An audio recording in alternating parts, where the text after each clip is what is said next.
इस आदमी को देखिए, कुछ लोग इनको जानते हैं अमित कुमार के नाम से, कुछ लोग संजय राउत के नाम से और कुछ अमित राउत के नाम से, पर इनका सबसे फेमस नाम है डॉक्टर हॉरर। क्यों? क्योंकि ये रिस्पॉन्सिबल थे इंडिया के सबसे बड़े और सबसे लंबे किडनी रैकेट के लिए। एक ऐसा रैकेट जो चला था 20 सालों से ज्यादा के लिए, जिसके दौरान उन्होंने करीब 600 इलीगल किडनी ट्रांसप्लांट करे थे। कई लोग जिन पर अमित ने ऑपरेट किया अब कुछ काम भी नहीं कर सकते, जबकि अमित की जिंदगी ऐशो आराम की जिंदगी थी।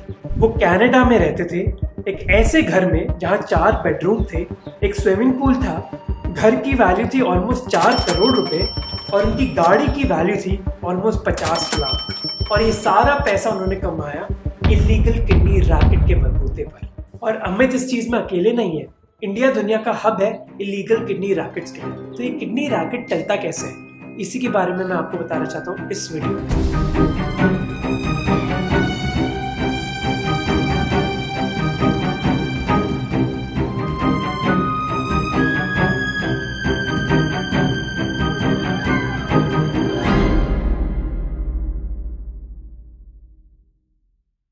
ये है मोहम्मद सलीम खान, जो डेली वेज वर्कर हैं दिल्ली में। हर दिन की तरह वो एक दिन एक कॉन्ट्रैक्टर का इंतजार कर रहे थे उनको काम देने के लिए, पर उनको एक आदमी ने अप्रोच किया जिन्होंने उनसे पूछा कि क्या वो 5 महीने के लिए 150 रुपए पर दिन पर काम करेंगे। मोहम्मद सलीम इस बात को तुरंत मान गए। जहां मोहम्मद सलीम को लगा उनको काम मिलने वाला है, एक्चुअली उनके साथ कुछ और होने वाला था। 2.5-3 बजे रात में मुझे होश आया। होश आने का तो मेरा तरस हुआ। मैंने ये क्या है, मैंने हाथ लगा के देखा तो पट्टी। इनको ऐसा है, तुम्हारा हमने किडनी निकाल ली है, लिहाजा ये है कि तुम किसी से बताना मत, हम तुम्हारा इलाज करेंगे फिर छोड़ देंगे। इस रैकेट में कई लोग गरीब लोगों के साथ खिलवाड़ करते हैं अपनी किडनी बेचने के लिए, और कई बार तो उनको मजबूर करा जाता है अपनी किडनी बेचने के लिए। जैसे ये भी एक डेली वेज वर्कर है महाराष्ट्र से। उन्होंने कई लोगों से 20,000 रुपए का कर्ज ले लिया था। जब उन्होंने कर्ज चुकाने के लिए एक्स्ट्रा टाइम मांगा तो मनी लेंडर्स ने उनको मजबूर कर दिया अपनी किडनी बेचने के लिए, इस लोन को खत्म करने के लिए। बाद में पता चला कि सारे मनी लेंडर्स एक इंटरनेशनल ऑर्गन सेलिंग रैकेट का हिस्सा है। और मैं आपको बताना चाहता हूँ, ये जो इलीगल किडनी ट्रांसप्लांट का बिजनेस है, ये बहुत ही ऑर्गेनाइज्ड बिजनेस है। कुछ साल पहले तमिलनाडु इस चीज का हब होता था, पर अब हब है दिल्ली। इन रैकेट्स में क्रिमिनल्स इन्वॉल्व हैं, पुलिस, डॉक्टर्स, हॉस्पिटल का एडमिन स्टाफ और किडनी और लिवर डोनर्स। अब मैं आपको बताता हूँ कि एक्चुअली रैकेट काम करता कैसे है। यूजुअली एक मास्टरमाइंड होता है और इस मास्टरमाइंड के एजेंट्स होते हैं। इन एजेंट्स को 2 टीम्स में बांटा जाता है। एक टीम जाती है झोपड़पट्टी और दूसरी जगह जहाँ गरीब लोग रहते हैं। ये एजेंट्स मंदिरों और गुरुद्वारों के आसपास भी घूमते रहते हैं, उन गरीब लोगों को आइडेंटिफाई करने के लिए जिनको पैसों की बहुत सख्त जरूरत है। फिर इन गरीब लोगों को एक ऑफर दिया जाता है कि आप अपनी एक किडनी बेच दें, इसके बदले में आपको लाखों रुपए मिलेंगे। इसी दौरान दूसरी टीम पेशेंट्स को ढूंढती है हॉस्पिटल के डायलिसिस सेंटर में और फेसबुक सपोर्ट ग्रुप्स में, और उनको किडनी ऑफर करती है। किडनीज का दाम हो सकता है 70 लाख से 1 करोड़ रुपए तक का। डिपेंड करता है कि नीड कितनी अर्जेंट है। पर आप गेस करें कि इस अमाउंट का कितना हिस्सा डोनर्स को मिलता है। मैं आपको 3 सेकंड देता हूं। डोनर्स को बस करीब 3 लाख रुपए मिलते हैं। जो अमाउंट है वो एक्चुअली मास्टरमाइंड और उसके एजेंट्स में डिस्ट्रीब्यूट हो जाता है। 1 करोड़। अब ये डोनर्स होते बहुत गरीब हैं, तो उनको यूजुअली ट्रेनिंग दी जाती है हॉस्पिटल की ऑथराइजेशन कमेटी के इंटरव्यू के लिए। देखो राम बाबू, तुम्हारा नाम राम बाबू नहीं विष्णु गोपाल राज सिंह है। यहाँ पर ये औरत तुम्हारी बेटी है, नाम है रेवती। तुम्हारे छोटे भाई का नाम शिव कुमार राज सिंह है और तुम उसके बेटे प्रताप सिंह के लिए किडनी डोनेट कर रहे हो, जो तुम्हारे बेटे जैसा है, समझे? ए लड़की, सुन रही हो ना? अब ये इंटरव्यू क्यों है?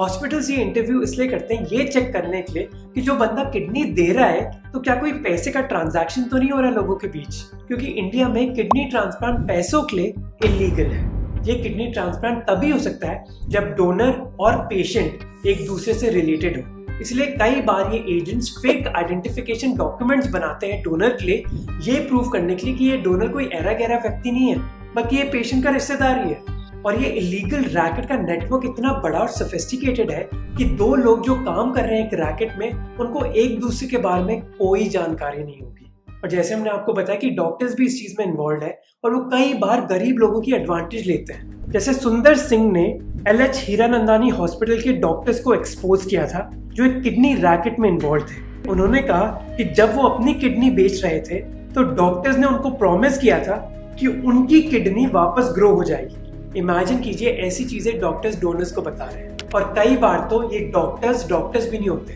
जैसे अमित कुमार का एग्जाम्पल लेते हैं जिनके बारे में मैंने पहले बात करी थी। इसके बावजूद वो क्वालिफाइड डॉक्टर नहीं है, वो 600 किडनी ट्रांसप्लांट्स में इन्वॉल्व थे। इंडिया के फेक डॉक्टर्स के बारे में हमने एक रिसेंटली वीडियो भी बनाया था। और जैसे हमने बात करी कि ये क्राइम करना इतना आसान नहीं है, इस चीज के लिए प्लानिंग और ऑर्गेनाइजेशन चाहिए होती है। और अगर आप रियल लाइफ क्राइम स्टोरीज में इंटरेस्टेड हैं तो मैं आपको रेकमेंड करूंगा ये ऑडियो बुक जो है इसरो की स्पाई स्टोरी के बारे में, और जिसको आप सुन सकते हैं कुकू FM ऐप पर, और वो भी हिंदी में। इसमें कई इंटरेस्टिंग स्टोरीज हैं, जैसे कैसे CIA ने इंडिया और रशिया के बीच होने वाली क्रायोजेनिक्स रॉकेट टेक्नोलॉजी की डील साइन नहीं होने दी। इसके अलावा कुकू FM ऐप पर कई और बेस्ट सेलर्स हैं जिनको आप ड्राइव करते हुए या फिर सोने से पहले सुन सकते हो। आप उनके नोट्स फीचर को यूज करके चैप्टर के नोट्स भी बना सकते हो। कुकू FM में कई और आपको ओरिजिनल कंटेंट भी मिलेगा और आपको 50% डिस्काउंट भी मिल सकता है अगर आप मोहक 50 कूपन कोड यूज करोगे तो ऐप को चेकआउट कीजिए, डिस्क्रिप्शन में लिंक है। अब गरीबी के अलावा क्या कारण है जिसकी वजह से इंडिया में इतने सारे इलीगल किडनी ट्रांसप्लांट्स हो रहे हैं? आंसर है डिमांड और सप्लाई के बीच में मिसमैच। हर साल करीब 3 लाख लोग किडनी फेलियर से गुजरते हैं इंडिया में, पर ऑन एवरेज बस 8 से 10 हजार ही किडनी ट्रांसप्लांट्स होते हैं। तो यानी कि करीब 1,90,000 ऐसे लोग हैं जिनको किडनी नहीं मिलेगी। अब लैक ऑफ सप्लाई की वजह से ही एक ब्लैक मार्केट क्रिएट हो गई है। अब आप सोच रहे होंगे कि यार इंडिया तो 130 करोड़ लोगों का देश है, तो 1,90,000 किडनी ट्रांसप्लांट्स करना इतना मुश्किल नहीं होना चाहिए। पर ये मुश्किल है 2 चीजों की वजह से। पहला है the transplantation of human organs and tissue act. ये एक्ट पास हुई थी 1994 में इंडिया में ह्यूमन ऑर्गन्स की इलीगल सेल को बैन करने के लिए। इस एक्ट के बहुत स्ट्रिक्ट रूल्स से ये डिसाइड करने के लिए कि कौन डोनेट कर सकता है और कौन नहीं। बस पेरेंट्स, बच्चे, भाई बहन और वाइफ या फिर हस्बैंड ही डोनेट कर सकते हैं इस एक्ट के हिसाब से। पर इसके अलावा हमें कई और चीजें देखनी होती है डोनेशन लेने से पहले, कि ब्लड ग्रुप मैच करेगा या नहीं, या फिर वो 18 साल की उम्र से ज्यादा है या नहीं। इसी वजह से 2011 में ये एक्ट चेंज करी गई थी और ग्रैंड पेरेंट्स और ग्रैंड चिल्ड्रन भी इस चीज में इंक्लूड कर दिए गए थे। अब इन लोगों के अलावा दूसरे लोग भी डोनेट कर सकते हैं कि उनको हॉस्पिटल की ऑथराइजेशन कमेटी को अप्रूव करना होता है। तो अब ये बहुत ही चैलेंजिंग प्रॉब्लम है क्योंकि आप बस रिश्तेदार से ही ले सकते हो, और रिश्तेदार से बाहर से ले रहे हो तो कोई कमर्शियल ट्रांजैक्शन नहीं होना चाहिए। अब ऐसे तो कोई दयालु लोग हैं नहीं जो बस अपनी किडनी दे देंगे बिना किसी पैसे के, पर इसका भी एक सोल्यूशन है। 2013 में 20 साल के अनमोल जुनेजा मारे गए थे एक रोड एक्सीडेंट में। उनको हॉस्पिटल लेकर जाया गया पर डॉक्टर्स ने उनको ब्रेन डेड डिक्लेयर कर दिया, यानी उनकी हार्ट रेट अभी थमी नहीं है पर ब्रेन फंक्शन नहीं कर रहा। इसके बाद उनके पिताजी मदन जुनेजा ने डिसाइड किया था कि वो अपने बेटे के ऑर्गन्स डोनेट करेंगे, और इन ऑर्गन्स की वजह से वो करीब 34 लोगों की जान बचा पाए। पर इस चीज के बावजूद मदन जुनेजा कहते हैं कि कई लोग उनके परिवार से इस चीज के बारे में उनसे बात नहीं करते। क्यों? क्योंकि उनके परिवार का मानना है कि अमन को बस ब्रेन डेड डिक्लेयर किया गया था, उनका हार्ट तो फंक्शन कर रहा था, तो हो सकता है कोई चमत्कार हो जाए और अमन ठीक हो जाए। और ऑर्गन ट्रांसप्लांट में इश्यू ये होता है कि आप एक डोनर के ऑर्गन तभी ले सकते हो जब उनका ब्रेन डेड है पर उनका हार्ट डेड नहीं है, क्योंकि एक बार अगर आपका हार्ट स्टॉप हो जाता है तो ब्लड सर्कुलेशन रुक जाता है, जिसकी वजह से वो ऑर्गन्स फंक्शन करना बंद कर देते हैं। इस चीज की वजह से किडनी, लिवर, लंग्स और हार्ट ये सब डोनेट नहीं कर सकते आप बस कॉर्निया, स्किन और बोन्स जैसी चीजें ही डोनेट कर पाते हैं। इनफैक्ट यूके में लीगली आपको डेड मान लिया जाता है जब आपका ब्रेन डेड होता है, और इसी बात को अनमोल के पिताजी जानते थे पर उनकी फैमिली कन्विंस नहीं हुई थी, क्योंकि उनको लगता है कि मॉनिटर में हार्ट बीट तो चल रही है तो हम फिर क्यों ऑर्गन्स डोनेट करें। पर उस डोनेशन से कई लोगों की जान बच सकती है। इनफैक्ट इंडिया में जो 1.5 लाख लोग रोड एक्सीडेंट्स में मरते हैं हर साल, उनमें से 70% ब्रेन डेड होते हैं। अगर हमें उनके ऑर्गन्स हार्वेस्ट करने की अनुमति मिल जाए तो इलीगल किडनी रैकेट ऑलमोस्ट खत्म हो जाएगा। अब ब्रेन डेड के अलावा एक और कारण है इस किडनी रैकेट के पीछे, वो है रिलीजन। अनिरुद्ध कुलकर्णी एक ऑर्गन ट्रांसप्लांट कोऑर्डिनेटर है मुंबई के जुपिटर हॉस्पिटल में। वो कहते हैं कि उनको 7 साल हो गए इस फील्ड में काम करते हुए, पर आज तक वो किसी भी मुस्लिम फैमिली को कन्विंस नहीं कर पाए हैं अपने डेड रिलेटिव्स के ऑर्गन्स डोनेट करने के लिए, क्योंकि इस्लाम में ह्यूमन बॉडी को वायलेट करना, चाहे लिविंग हो या फिर डेड, वो फॉरबिडन है। कई हिंदूज भी ऑर्गन डोनेशन में नहीं मानते, क्योंकि वो मानते कि अगर वो ऑर्गन डोनेट कर लेंगे तो वो अगले जन्म में शायद उस ऑर्गन के बिना पैदा होंगे। अब ऐसी चीजों की ही वजह से करीब 1.5 लाख लोग जो वेटिंग लिस्ट पर होते हैं ऑर्गन्स की, उनकी डेथ हो जाती है। पर इन सारी चीजों का एक बहुत ही सिंपल सोल्यूशन है। ये सिंपल सोल्यूशन बहुत ही इफेक्टिव हो सकता है। इंडिया के करीब 88% किडनी ट्रांसप्लांट्स उन पेशेंट से आते हैं जो जिंदा हैं, जबकि ग्लोबली बस 36% किडनी ट्रांसप्लांट्स ही लिविंग डोनर से आते हैं, जबकि 64% उन लोगों से आते हैं जिनको ब्रेन डेड डिक्लेयर कर दिया गया है। क्योंकि इंडिया में मुझे ये डिक्लेयर करना पड़ता है कि भाई मैं अपने ऑर्गन्स डोनेट करना चाहता हूँ अगर मैं ब्रेन डेड हो गया तो। पर सिंगापुर, बेल्जियम और स्पेन का सिस्टम अलग है। उधर ये मान लिया जाता है कि हर कोई अपने ऑर्गन्स डोनेट करेगा। आपको डिक्लेयर करना होता है अगर आप अपने ऑर्गन्स नहीं डोनेट करोगे। अब अगर इंडिया में ये सिस्टम लाया गया तो ऑर्गन डोनेशन ज्यादा हो सकती है। बस हमें लोगों के परिवारों और कुछ धर्म के लीडर्स को कन्विंस करना है, और ये करना इतना मुश्किल नहीं होना चाहिए। इसके बावजूद कि शरिया में लिखा है कि ह्यूमन की आप ऑर्गन्स को डोनेट कर सकते हो अगर उससे किसी और व्यक्ति की जान बच सकती है। और हिंदुइज्म में एक लिस्ट भी है 10 नियम की, और तीसरा नियम है दान का। तो क्या हम किसी और की जिंदगी बचाने के लिए अपने ऑर्गन्स दान नहीं कर सकते? अब हम क्या कर सकते हैं इस चीज के बारे में?